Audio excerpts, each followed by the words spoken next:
Nagsagawa ng kilos protesta ang grupo ng mga mangingisda sa harapan ng tanggapan ng Department of Environment and Natural Resources. Ito ay para ipanawagan ang pagpapatigil sa pagbabaklas ng mga fish pen sa Laguna Lake. Pero paliwanag ng DENR, panahon na para tanggalin ang mga fish pen upang mapakinabangan pang lalo ng mga mangingisda ang biyayang hatid ng Laguna de Bay. Si Pauline Recuesto sa detalye. Daan-daang mangingisda at fish pen owners mula sa mga bayang nasasakupan ng Laguna Lake ang tumungo sa tanggapan ng Department of Environment and Natural Resources para ipabot ang kanilang pagtutol sa planong zero fish pen sa nasabing lawa.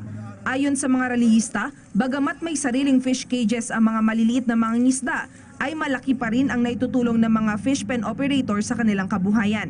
Mas mainam po, nariyan sila, katulong ng maliliit, willing naman silang magbigay sa maliliit, willing naman silang tumulong. Bakit pa nila alisin? Nakipagdialogo na ang ilan sa mga may-ari ng fish pen sa mga opisyal ng DENR at Laguna Lake Development Authority o LLDA. Giit ni Francisco Arsiaga, sobrang maapektuhan ang kabuhayan ng mga mangingisda.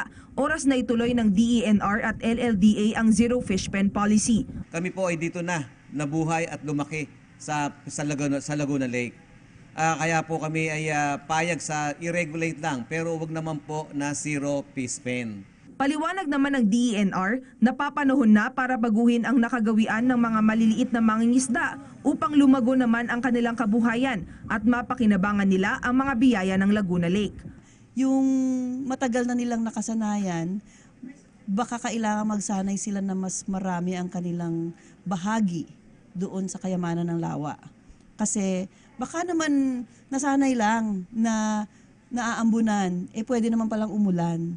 Nobyembre ng nakarang taon nang mapagdesisyonan na huwag i-renew ang permits ng mga fish pen at simula January 1 ay umiiral na ang moratorium na nagbabawal sa pagtatayo ng mga fish pen at paglalagay ng mga bagong punla sa lawa.